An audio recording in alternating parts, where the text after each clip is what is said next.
Mister Modi का पूरा ploy जो है कि वॉर के थ्रू या अपना प्रोपेगेंडा करेंगे, वो प्लॉय काम नहीं करेगा।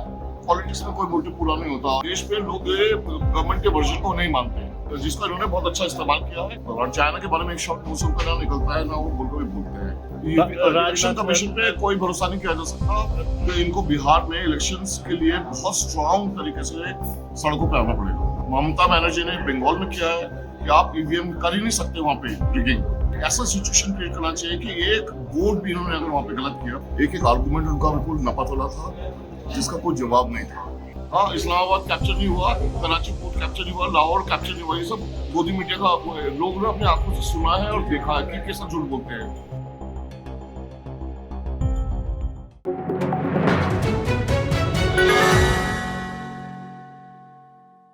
हमारे बीच इस वक्त वरिष्ठ पत्रकार अमित सेन गुप्ता जी मौजूद हैं। अमित जी, एक चीज बताएं, कल पार्लियामेंट में जो बहस हुई, उस बहस को आप कैसे देखते हैं? अगर ऑपोजिशन इंडिया में इम्पोर्टेंट रोल प्ले करना चाहता है, तो कल पार्लियामेंट एक हिस्टोरिक मोड़ पे था जी, जहां प्रियंका गांधी और राहुल गांधी ने स्पेशली, और मल्लिकार्जुन खड़गे ने भी, और लोगों ने भी, बट दोनों ने एक्स्ट्रॉर्डिनरी रोल प्ले किया।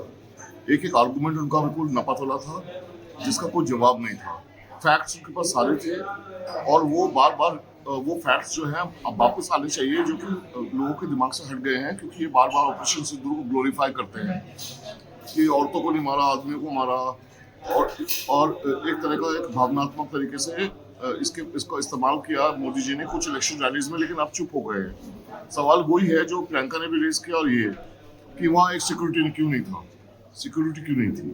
पहलगाम किलिंग्स के टाइम में, जहाँ 10,000 लोग एक टाइम पे पहुंच रहे हैं टूरिस्ट, वहाँ पे एक भी सिक्योरिटी का वो नहीं था बंदोबस्त। एक एम्बुलेंस नहीं था, एक पुलिस की गाड़ी नहीं थी।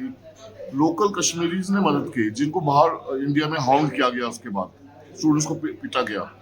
सबसे बड़ा मुद्दा ये है कि वो 4 टेररिस्ट कौन थे और उनको क्यों नहीं पकड़ा गया अब तक। पहली बात, आप प्रधानमंत्री के भाषण को कैसे देखते हैं, मोदी जी के? इतना लंबा भाषण दिया और उसमें कोई कंटेंट नहीं था। प्रेडिक्टिवली इंडिया में कितने एयरक्राफ्ट लूज हुए अभी तक नहीं बताया। रफाल जो कि 25 मिलियन का है, आई प्रिज्यूम, वो कैसे शॉट डाउन हुआ। चाइना का क्या रोल रहा उस दौरान? चाइना के बारे में एक शब्द मुंह से उनका ना निकलता है, ना वो बोलकर भी बोलते हैं। सी वर्ड तो बोलते नहीं है। पाकिस्तान तो सॉफ्ट टारगेट है, जितना मर्जी गाली दे लो। 5 एयरक्राफ्ट लूज हुए कि नहीं, जो इंडोनेशिया में हमारे अटैची ने साफ साफ बोला। हाँ, बिल्कुल। और तीसरी बात ये है कि राजनाथ सिंह ने क्यों कहा 130 मिलिट्री इंस्टॉलेशंस को अटैक नहीं करेंगे। आपने क्यों अपने आप को एक्सपोज किया? हाँ, 20 मिनट का जो ऑपरेशन सिंदूर हुआ, क्या आपने कुछ वहाँ पे बेसिस तोड़े होंगे? अगर तोड़े हैं, उन्होंने फिर से रिकंस्ट्रक्ट कर लिया होगा। क्या कल के पार्लियामेंट के सेशन से आपको लगता है कि कांग्रेस लीड करेगी या फिर लैग करेगी? बिहार में तो आरजेडी लीड करेगी, लेकिन अगर बिहार में इन्होंने इस तरह का इलेक्टोरल रिवीजन किया, उसके बाद ईवीएम्स में डूबियस रोल प्ले किया, जो कि राहुल गांधी बार बार कह रहे हैं महाराष्ट्र में किया है, तो इनको बिहार में इलेक्शंस के लिए बहुत स्ट्रांग तरीके से सड़कों पे आना पड़ेगा, और कोई तरीका नहीं है। जैसे ममता बनर्जी ने बंगाल में किया है कि आप ईवीएम कर ही नहीं सकते वहाँ पे रिगिंग। वहाँ पे बूथ, हर एक बूथ पे औरतें वहाँ पे मैन करती हैं बूथ। उनको ये ऐसा सिचुएशन क्रिएट करना चाहिए कि एक वोट भी इन्होंने अगर वहाँ पे गलत किया, 35 लाख वोट ये लोग कह रहे हैं कि इनका कोई पता ही नहीं है। 35 लाख वोट, कल ये 35 को 3,000 मतलब बढ़ा देंगे, 100 लाख कर देंगे। इलेक्शन कमीशन पे कोई भरोसा नहीं किया जा सकता। राजनाथ सिंह के कल के परफॉर्मेंस को लेकर meaningless. Rajnath Singh is a meaningless character. He has no gravitas, he has no he is a failed defence minister. दो ही लोग हैं, अमित शाह और मोदी, और इन्हीं का चलता है वहाँ पे। Rajnath Singh is no factor, कोई फैक्टर नहीं है। और राहुल गांधी के भाषण को अंततः बता दें, क्या कहेंगे? Rahul Gandhi has to take this bhashan forward into practice. मतलब सड़कों पे तो आना ही पड़ेगा उनको बिहार में, अगर ये बिहार में ये कंटिन्यू करते रहे।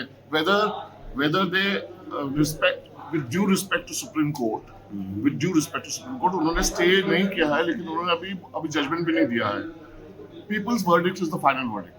If people say electoral version जो इन्होंने किया है SIR वो गलत है, then that should be accepted. The opposition has to take the role. चुपचाप एक्सेप्ट नहीं करना चाहिए इलेक्शन कमीशन के वर्डिक्ट को या इलेक्शन कमीशन के तरीकों को। एक आखिरी सवाल, ऑपरेशन सिंदूर को लेकर के विपक्ष लगातार बहस की मांग कर रहा था। आपको क्या लगता है कि ये जो बहस की मांग कर रहा था उसका मोटिव इस बहस से पूरा हो गया? पॉलिटिक्स में कोई मोटिव पूरा नहीं होता। अभी ये इशू अभी इतने समय बाद हुआ है पहलगाम किलिंग्स के, इन्होंने इनकी कोई डिमांड अभी तक एक्सेप्ट नहीं की ऑपोजिशन की। पहली बार यहाँ पे हुआ है जो जिसका इन्होंने बहुत अच्छा इस्तेमाल किया है और बहुत अच्छा परफॉर्मेंस किया है। वो देश पे ये आवाज गई है और मैं बता रहा हूँ आपको, देश पे लोग गवर्नमेंट के वर्जन को नहीं मानते जो इन्होंने गवर्नमेंट का वर्जन दिया। यहाँ तक कि इनका जो गोदी मीडिया है वो भी नहीं मानता। हाँ, इस्लामाबाद कैप्चर नहीं हुआ, कराची पोर्ट कैप्चर नहीं हुआ, लाहौर कैप्चर नहीं हुआ, ये सब गोदी मीडिया का वो है। लोगों ने अपनी आंखों से सुना है और देखा है कि कैसा झूठ बोलते हैं। और मिस्टर मोदी का पूरा प्लॉय जो है कि वॉर के थ्रू ये अपना प्रोपेगेंडा करेंगे, वो प्लॉय काम नहीं करेगा। इसलिए ऑपोजिशन को अब सड़कों पे लोगों के बीच में आना चाहिए और आरजेडी और सीपीआई लिबरेशन का बिहार में इसको मतलब बड़े लेवल पे सड़कों पे लेना चाहिए।